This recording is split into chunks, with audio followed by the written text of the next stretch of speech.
Assalamualaikum teman-teman semuanya. Waalaikumsalam. Waalaikumsalam. Oh, itu produser kita ya, Bang Berha. Penonton setia itu Bang. Penonton setia. Walaupun cuma satu orang. Satu orang tuh di situnya. Iya. Ya nggak? Di sekelilingnya. Wah. Luar biasa. Coba kopi dulu. Kita kedatangan malam ini dari sahabat kita dari Bogor, budayawan Bogor, Bang Elvan. Assalamualaikum semuanya. Dan kita juga kedatangan lagi sahabat kita dari Bogor juga, aslinya dia dari Tanah Raja. Wih, Ya kan? serem banget ya. Wah, pokoknya nanti kisah ini akan lebih seru lagi, Ah. ya kan? Nanti kita kuak semua misteri-misteri yang ada di mereka-mereka ini. Kita mau nanya dulu langsung ke Bang Elvan dulu ya. Ya, Bang Elvan, dari kapan sih senang sejarah Indonesia itu sampai jadi nulis, ya kan? Iya. Ya, terus saya juga ketika diajak bicara sama Bang Elvan tentang sejarah Indonesia, ya kan, dari kesalahan negara terus sampai Cium Wanara. Wah, itu asik sekali ya kan. Saya pengen nanya, dari kapan sih Bang senangnya itu, Bang? Aduh, kalau itu ditanya sebenarnya sih udah lama ya. Terus buat teman-teman juga, saya juga tertariknya tuh mungkin dari mulai tahun 2007 ya. 2007 masih zaman-zaman kuliah Ya. di Bandung. Nah, mulai sedikit tertarik lah, sedikit ya, belum banyak gitu. Jadi mencari tahu, ketemu teman-teman, ketemu sepuh-sepuh, sering banyak bertanya. Tapi sampai sekarang juga masih tetap belajar. Mulainya sih ya sekitar 2006-2007. Gitu. Kalau mulai nulisnya itu, bukan nulis kalau di laptop ya, tapi ngetik. Ya benar ngetik. Sekarang udah capek kalau nulis tangan ya. Mulai ngetiknya itu di Apa laptop. tinggal Google Voice ngetik sendiri apa gimana? Bisa juga kayak gitu. Tapi sekarang mah gak usah ngetik, capek. Biasanya minta tolong orang aja, saya ngomong dia yang ngetikin. Udah banyak warnet ya. Udah canggih ya. Udah canggih gitu. Iya, warnet zaman kita, wartel. Orang tol. Iya. Iya. Ya kalau itu sih juga, kalau nulis sebenarnya sih belum nulis secara banyak ya, menulis atau mengetik kita belum banyak, masih banyak referensi-referensi yang harus dikumpulin juga gitu, untuk ngumpulin data-data yang real, karena yang benar-benar kisah-kisah tentang atau fakta-fakta tentang sejarah itu kan banyak yang tidak terbuka ya saat ini gitu ya. Dan kepikiran juga pada saat mencari tahu tentang sejarah itu, kalau kedepannya insya Allah umur panjang, mempunyai rezeki gitu kan, terus menikah dan punya anak. Nah, yang utama adalah anak-anak kita jangan sampai dibohongin dengan berita-berita hoax. Apalagi kan sekarang banyak hoax nih, gitu kan, tentang sejarah gitu kan. Jadi bisa benar-benar generasi-generasi kedepannya itu bisa menghargai tanah leluhur. Harus gitu kan. Harus banget. Mantap. Terus? Ya. Nah, terus di Bandung itu kan baru mengenal sedikit untuk mencoba mencintai sejarah, ya kan? Itu pertamanya ke siapa dulu? Apa datengin dulu ke sepuh Bandung kah atau bagaimana nih, Pak? Kalau masalah sejarah sebenarnya ceritanya lucu tuh. Iya. Jadi belum. Gimana bang? Itu gara-gara itu kayaknya gara-gara kosan saya kerampokan deh. Luar Itu ya? biasa Iya. sekali. Serem banget ya, terus gimana? Kerampokan, jadi waktu itu kita zaman dulu kan masih hobi game. Ya. Point blank. Oh, PB. Point blank kan. Nah, itu 8 kamar semua kita main point blank. Dan itu kerampokan pun bukan kamar saya doang. semuanya. Jadi semua kamar itu semua kerampokan. Buset, dibobol semua itu. Semua. Tapi alhamdulillah kendaraan enggak sih. Ya. Tapi ya isi daleman kamar kita habis. Laptop, TV, kalau saya sendiri sampai yang hal terkecil, rokok 1 bungkus belum dibuka dibawa. Itu masalahnya. Enggak, itu bang, Itu yang paling mahal. Yang istilahnya cuma rokok hilang. Rokok aja. aja. Dan itu yang belum dibuka, yang dibuka ditinggalin di bawah. Berarti masih ada empatinya ya. Empati. Gila itu. Berarti itu malingnya itu pakai kontainer kayaknya itu. Kayaknya begitu. Ya kan? Kayaknya begitu. Semua komputer diembat. Ya, TV, teman-teman tuh semua pokoknya satu ruangan kosan itu habis semua. Itu abang pernah gak main ke warnet lah gitu kan? Pernah main ke warnet. Wah ini komputer gua. Waktu itu kita kayaknya yang komputer ada 2 kamar, sisanya laptop semua. Oh gitu. Semuanya laptop. Jadi ya udah mau nggak mau gitu kan. Akhirnya dari semua itu kita ambil hikmahnya. Nah kebetulan tuh kan kita ketemu salah satu budayawan juga. Ya kayaknya sih beliau waktu itu saya mikirnya spiritualis. Ya. Kan? Itu ada namanya Kang Yudi. Nah Kang Yudi itu ngobrol sama saya, Kang udah lama dia bilang tinggal di Jatinangor. Waktu itu saya lupa ke Jatinangor. Ya udah lumayan, saya bilang saya semester 1 di sini sampai semester 3 saya masih ngekos di sini. Dia bilang, "Wah, kalau ini sih kayaknya harus soan." Wah, saya kaget dong. Ya. Apa nih soan? Saya bilang gitu kan. Ya, coba kita tapak tilas yuk, kata gitu kan. Nah, akhirnya dari situ saya sama teman-teman saya di kosan tuh yang suka dan mau gitu. Ada 3 orang waktu itu tuh saya, Denis orang Pekanbaru, terus sama Kang Yudi, satu lagi saya lupa, pokoknya kita berlima kita berangkat lah ke Sumedang.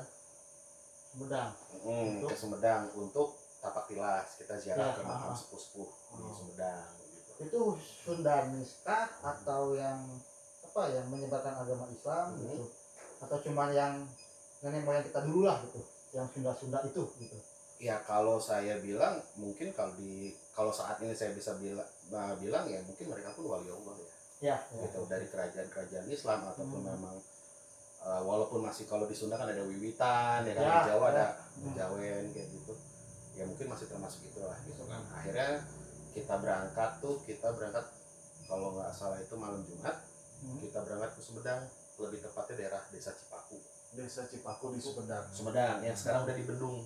Udah ditenggelamkan desanya. Oh itu ya di situ ada 3 makam. Itu gede ya? Bendungan Itu luhur bukan ya, itu kalau sebenarnya daerah Cipaku tuh bendungan beda lagi kalau nggak salah. Di luhur kan Purwakarta ya. Iya. Beda lagi. Ini yang baru. Tahu pernah ke saya pernah. Nah di situ ternyata saya juga nggak tahu, beliau ngajak ke situ. Kita sih ikut aja ya karena kita kan nggak tahu ya, kita masih awam dalam hal seperti itu. Diajak situ ternyata ada 3 makam. Antara makam tuh saya juga masih belum mengerti ya hal seperti itu perbedaannya. Akhirnya diajak ke situ ya. Pertama saya datengin salah satu ibu. Saya manggilnya ibu sih, kalau sekarang saya manggilnya ibu karena entah kenapa nggak tahu ngerasa tuh bahwa kok ibu ini dekat sama saya gitu. Ibu ini kalau saya sih nyebutnya namanya itu Ibu Sri Ratu Dewi Nawangwulan. Sundanis banget gitu. Tapi memang pas ketemu sama Kuncen pakai hajah ya Kang, katanya. Oh hajah ya. Jadi pakai hajah Ibu Hajah Ratu Sri Dewi Nawangwulan. Itu kuncennya kuncen sepuh yang ngomong seperti itu. Oh saya bilang ya udah, ternyata tidak setelah dan itu makamnya bukan di pinggir jalan. Saya naruh mobil di rumah kuncen sepuh, kita jalan kaki ke tengah sawah. Jauh lagi? Ya kurang lebih sekiloan. Kita jalan dan itu emang jalan setapak sawah. Gitu. Nah, saya juga agak was-was juga.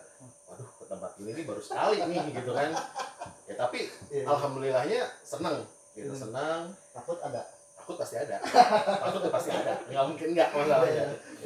Kita ziarah ke situ dulu pertama. Nah, terus Kang Yudi ini ngomong sama saya, "Kang, kita ke dalam lagi." "Ke dalam ada apa, Kang?" Saya bilang gitu. "Oh, masih ada," katanya. "Kayak yang di dalam itu suami." "Oh, suaminya ibu?" "Iya." Ya udah, akhirnya kita ke dalam. Nah, tapi sampai saat ini pun saya belum tahu untuk nama beliau, cuman orang menyebut banyaknya yang Haji Resi Putih. Di dalamnya lagi. Nah, di dalamnya lagi ternyata ada dalamnya lagi. Jadi ada 3 makam ya. Makam situ disebutnya yang Haji aja. Nah, tapi saya tidak pernah mau bertanya-tanya itu siapa namanya karena masih benar-benar awam, dan sampai detik ini pun karena memang udah tenggelamkan menjadi bendungan ya. Kita cuma bisa kirim doa segitunya aja. Yang penting kita tahu tujuannya kita apa gitu. Harusnya kan, tapi kan harusnya dilestarikan semua ya. Betul. Sebenarnya kalau dipindahkan juga gimana tuh? Iya. Nah, akhirnya dari situ tuh saya mengenal namanya sejarah. Saya datang ke tempat-tempat seperti itu mulainya dari situ. Dan saya juga kaget apalagi pas sampai Sumedang ada yang bilang, Kang, nanti kita jarang lagi ya, kemana? Ke Gunung Puyuh. Gunung Puyuh, saya bilang gitu. Di mana tuh? Sumedang juga. Oh, ada lagi. Ada lagi. Gitu kan. Pas datang ke Gunung Puyuh, saya kaget. Loh, kok ada makamnya Cut Nyadin? Sedangkan Cut Nyadin itu kan Aceh. Iya. Dari Aceh gitu. Kok dimakamkan di Sumedang? Gitu. Ya. Akhirnya di situ saya coba cari tahu. Oh, mencari tahu ya, penasaran ya. Kenapa gitu kok ada makam di sini bukan di Aceh? Sedangkan Cut Nyadin itu kan orang udah pasti banyak tahu di Aceh. Aceh. Ya. Dari situ ternyata meninggalnya Cut Nyadin itu di Majalaya. Di Majalaya gitu kan, terus dimakamkan di situ di Gunung Puyuh, dan ternyata Gunung Puyuh pun banyak makam raja-raja terdahulu ya gitu. Oh, itu di daerah luar apa khusus Sumedang? Sumedang. Kebanyakannya Sumedang. Sumedang. Dari situ kan Ya. saya tahu. Berarti seru banget ya.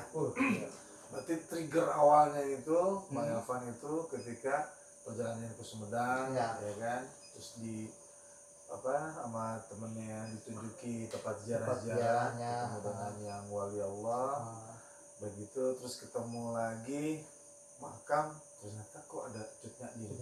Mungkin penasarannya Ya di situ ya. Nanti kita bahas lagi tentang kepenasaran Bang Elvan setelah komersial berikut ini. Di mari aja. Di Gudang Cerita. Nah, tadi kan kita udah permulaannya kan. Semuanya. Ya. Cerita udah seru ya. Seru ya. Gila ya. Lebih seru lagi nih. Nah, tentang Bang Elvan ini kan akhirnya semakin serius nih kan.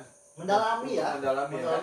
Sunda ini apa sih? Sunda. Wah, walaupun nanti kedepannya juga akan bicara tentang Jawa juga. Nanti tentang Sunda yang lebih luas lagi ya kan. Nah, tapi bukan Sunda Empire. Kita gudang Empire ya. Kita gudang Empire. Gila. Nah, terus Bang Elvan nanti kan itu kan semester 1 sampai semester 3 ya kan. Nah, terus mulai ngetik, nulis, ngumpulin sejarah semuanya itu di mana? Apakah nanti sesudah bertemu dengan para wali Allah lagi ziarahnya, atau ketemu dengan para sesepuh lagi, atau memang ketika udah pindah bukan di Jatinangor lagi gitu? Ya kalau misalkan untuk selanjutnya sih, waktu itu saya di Bandung sih mengenal salah satu padepokan keislaman, tapi metal. Oh, metal. Ya. Maksudnya genre musiknya apa? Ruang lingkupnya, tata caranya, bersikapnya, bergayanya terutama itu metal banget, dan itu sebenarnya cita-cita menemukan satu padepokan yang memang kita tidak kalau bahasa kasar idealis kali ya.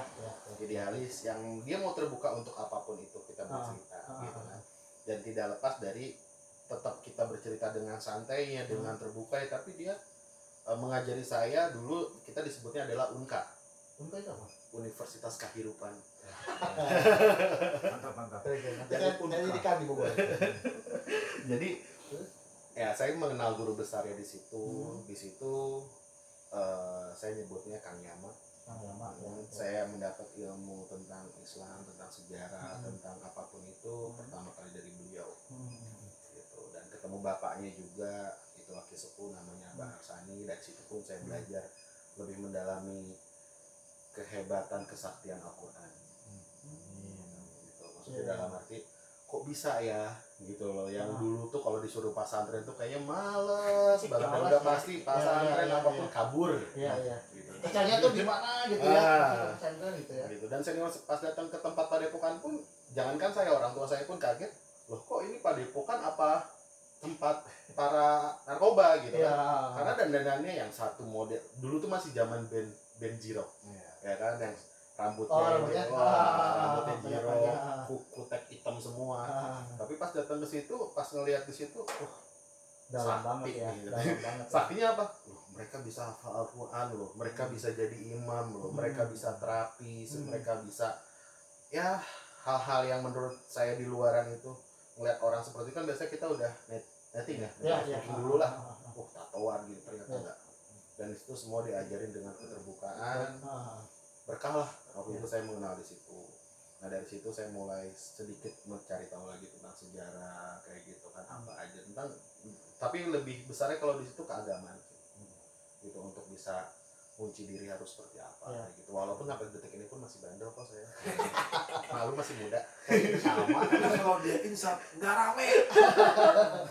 Diharamkan. Berarti apa? Kita tuh nggak boleh ngelihat orang ya, dari Nggak boleh sama sekali. dari pakaiannya gitu Iya. ya. Belum tentu yang berserban lebih baik atau yang metal lebih buruk gitu ya ibaratnya. Bener.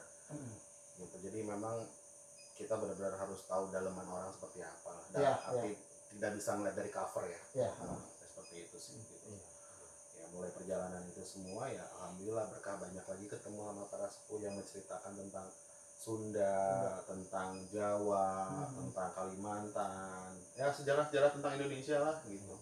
Menarik banget Dari situ semua. Cuman ya sampai saat ini pun tetap saya masih belajar, masih banyak artikel-artikel yang pengen saya pelajari, datangi tempat-tempatnya. Karena kalau kata orang tua saya sendiri, kalau kamu belum datang ke tempat itu, berarti masih kamu mendengar katanya. Kata-kata ya, betul. Gitu. Harus harus Jadi datang. harus datang, melihat, merasakan hal yang terjadi, berarti kamu yakin apa yang udah kamu jalani. Wih, mantap. Applause dulu buat Bang Evan ya kan, perjalanannya ya, step-stepnya terus ya, sampai ketemu sebuah padepokan ya kan, padepokan metal ya kan, walaupun ya kan, yang kelihatannya luarannya ya kan, pakai kutek hitam lah, bergambar lah, berlukis lah ya kan, rambut gondrong ini, tapi mereka bisa hafiz Quran. Kayaknya kalah. Seru gitu kan. Saya mau saya ini. Di sini kita kan udah datangan lagi nih ya. Teteh Talita namanya. Teh Talita. Yang asli dari Bogor katanya. Asli bukan. Toraja ya. Tanah Toraja. Ini bisa nyasar ke sini. Nah, nanti segmen itu kita ada. Kenapa bisa sampai di sini? Ya kan? Jauh ngerantau atau gimana ya? Nanti tanyain ya. Oke, kita tanyain setelah segmen berikut ini. Komersial. Kembali lagi di Gudang Cerita sama gue Bung Jo sama Aat ya. Aat ya. Nah, kita kembali lagi di sini untuk ngebahas nih Teh Talita nih. Yang jauh-jauh dari tanah Toraja ke sini. Iya. Ngapain ya? Nah, kita langsung tanya aja ya. Coba deh. Ke sumber suara.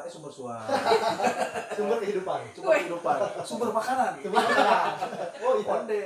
Kehidupan berarti makanan kan? Iya. Gimana Teh Talita nih? Coba dong ceritakan. Iya, awalnya sih saya cuma coba-coba. Awalnya saya coba-coba. Cuma kayak borak. Kayak borak. Waktunya gede. Terus gimana? Iya, orang tua itu kan dari berbeda-beda ya. Dari mama dari Toraja, asli. Kakek nenek memang dari sana, tanah Toraja, dan beragama non Muslim. Ya. 12 bersaudara, mama itu anak pertama. Iya. Ketemu sama papa di Bogor. Karena papa itu pakainya kan angkatan bersenjata ya di Auri. Di Auri. Angkatan senjata sini. Iya, senjata gitu. Ketemu nikah mualaf ganti agama pindah.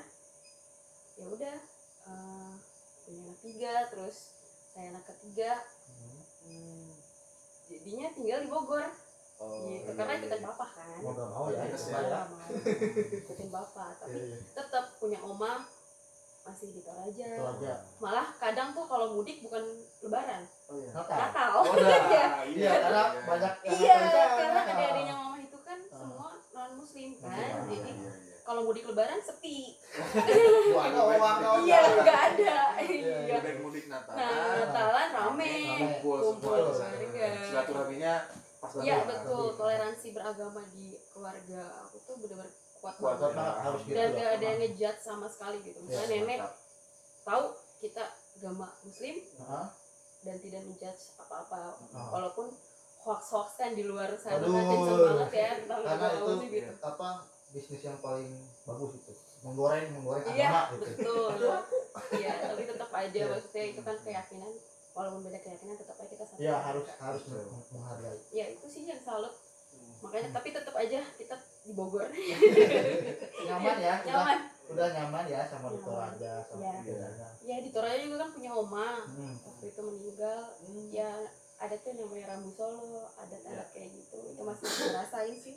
Itu gimana sih? Masih ngerasain. Gimana? Itu seru banget. Penasaran itu Nah, saya. gimana Seru Rambu banget. Solo ya? Rambu Solo. Nah, Rambu Solo. namanya Rambu Solo. Kenapa nggak Rambu Toraja? Itu namanya upacara kematian. Oh, Kalau di sana Rambu Solo. Jadi kita kayak pesta. Kalau di sini mungkin kayak Idul Adha. Kita pesta potong kerbau ya. sama babi. Oh. Maaf ya babinya. Babinya ngeliatnya kabur ya? Ya, alhamdulillah. Karena terdekat. Iya. Itu nggak sebelah kan? Sama ini. Iya, tapi itu tergantung kasta sih. Maksudnya kalau misalnya memang keluarganya keluarganya memang mampu, dikatakan mampu di sana, kita pesta. Tapi kalau nggak ada ya Itu ya seperti biasa aja. Itu tuh gini deh, maaf ya. Apa bilang? Itu tuh emang apa sesudah meninggalnya? Apa pas ada orang meninggal? Apa gimana? Sesudah meninggal. Sesudah meninggal Jadi, tahunnya misalnya, kan? iya. Apa? Bukan misal ya, memang Ah, 2008 itu oma meninggal. 2007 meninggal. Ah. Kita setahun itu kan banyak keluarga ya, mungkin ada Oh, iya, ada iya, 10 iya. keluarga. Satu keluarga mungkin kumpulin uang sebanyak 100 jutaan. Untuk upacara. Iya, tapi setahun kemudian. Ya, Nah, setahun ya. itu kita diberi jangka untuk ngumpulin uang untuk Ya, pesta. ya, Gitu. pesta. Iya. Jadi setahun selama itu ya oma masih diberi makan ya sesuai adat di sana aja lah. Kayak gitu ya. Dimakan, diminum apa? Pakai balsam tentunya Ya, biar kan wanginya nggak terlalu gitu. Iya. Ya udah jadi kita kumpul 2008 pesta di sana kayak pesta rakyat sampai liputan tuh bule-bule media luar negeri itu pada ngeliput karena jarang terjadi banget. Itu kapan sih? Langka. Kapan sih? Apa diadainnya? Apa bulan Agustus? Oh enggak hitungan dari misalnya oma meninggal kapan bulan apa ya bulan Setahunnya. ya, gitu. Berarti itu khusus untuk satu orang? Iya. Enggak semua Oh enggak masyarakat lah, masal orang. enggak Enggak masal. ya? Biasanya masal gitu. Iya itu perorangan dan itu ya tadi tergantung kemampuannya juga. Kalau yang misalnya biasa ya meninggalnya biasa nggak perlu pakai adat. Nggak perlu mewah-mewah lah Iya. ya, mengerti ya. Jadi nanti ketika udah ritual itu kan masuk ke tahap ini. Nanti Iya. ada ritual lagi baru nanti masuk ke tahap Iya. ini lagi. Kerbaunya sampai 100 Wah. 60 maaf. Hah? Kalau babinya sampai 100. Itu harganya. Dan itu ada kerbau bule, yang namanya ya. tedong bonga. Mahal nggak itu? Dan rombongan. Kalau sekarang 1 M. Hah? Kalau dulu masih Itu ya? Ya, kerbau bule. iya. Dulu masih 130 jutaan 2007. Keren ya. Keren ya. Iya, itu albino. Ya, gitu ya. Itu emang jarang. Kerbau ya. albino. Emang jarang. Iya, sapi pun nggak ada di sana.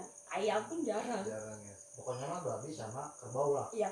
Karena kan di sana emang peternakan kebanyakan babi, bukannya ayam. Nggak ada. Oh gitu ya. Terus berarti ritual itu sudah dijalankan. Iya. Berjalan dan berarti sudah tidak ada kewajiban keluarga lagi untuk bikin ritual tahun depannya lagi. Oh, jadi gini kalau di sana ada namanya patani. Patani itu tempat untuk menyimpan orang-orang yang meninggal, mayat-mayatnya di situ. Iya. Gitu. Nah, kalau nenek itu kan di makaminnya di tebing pakai peti, Iya, Oh, pakai iya. tebing, pakai pancangannya tuh pakai kayu. bambu kan. Iya, bambu. Kalau besi kan kuat ya. Iya. Nggak tahu ini kayu, harus kayu. Hmm. Kayu pancangannya. Nanti kalau suatu saat itu udah rapuh dan itu petinya jatuh, ya keluarga harus pasang lagi. Itu syaratnya. Biar dia bertengger lagi di itu, di tebing itu. Jatahnya. Apa ada jatah untuk setiap keluarga yang pengen disimpan di tebing itu? Oh enggak. Enggak ada. Apa Itu emang tempat nenek di situ, gitu semua tempat. warga itu pasti dapat jatahnya? Oh enggak. Yang di tebing itu khusus yang memang ada kasta tertentu gitu. Oh gitu ya. Iya. Kan kalau yang biasa kan ditaruh di pematang sawah aja namanya patani itu. Kalau di Jadi sana ada tingkatan ya, tingkatannya. ya. Katanya ya. Kalau di Oma itu namanya Londa namanya daerahnya. Oh, Ada patani, ada londa. Ya, Londa itu nama daerah. Daerah itu emang khusus pemakaman yang ada kastanya. Gitu. Kalau yang biasa di Patani di sawah di tempat gitu. Jadi nanti ketika peti ya kan, petinya itu udah rapuh Ambruk, oleh jatuh, berat ya wayahnya ya, keluarga ke sana Iya. ritual lagi ngumpulin uang lagi. untuk mentenggerkan lagi ya kan. Nah, teh kalau misalnya itu waktu kadang nggak punya duit ibaratnya ya, pas jatuh tuh si petinya gitu, itu gimana, apa ada toleransi kah untuk ada ya? Ada toleransinya. Mungkin kan kalau misalnya dibilang maksimal misalnya nominalnya sekian gitu ya. Ada keluarga yang mungkin ada kebutuhan lain atau nggak sanggup deh gitu kan. Ya paling keluarga yang lain yang nutupin gitu. Yang penting bisa ngundang banyak rakyat-rakyat di sana gitu kan, warga-warga banyak. Jadi misalnya tuh kayak pesta Idul Adha. Kerbau, babi itu dipotong-potong, nanti dibagi-bagiin tuh ke warga-warga situ yang ya datangnya pun berbondong-bondong pakai mobil engkel kalau nggak ya truk. Iya benar. Jadi dari warga yang jauh. Iya, desa ini, saya dari desa ini. Nanti tuh di rumah oma di sana tuh satu tongkonan namanya rumah adat tongkonan itu. Lahannya besar, hampir 1 hektar ada. Ya. Tengah-tengah rumah pribadi kita sama tongkonan, samping-sampingnya ya kita buat bedeng-bedeng kayak pakai bambu gitu. Terus disekati nanti keluarga A, B, C gitu. Oh, berarti kalau satu keluarga tuh di rumahnya itu aja satu. Iya, di tengah di gitu. Tengah gitu ya. Pas acara nanti di pinggir-pinggirnya dibuatin tuh buat pesta. Nanti dibagi-bagiin. Iya. Misalnya satu ini keluarga ini A, B, C, makanya datangnya berbondong-bondong.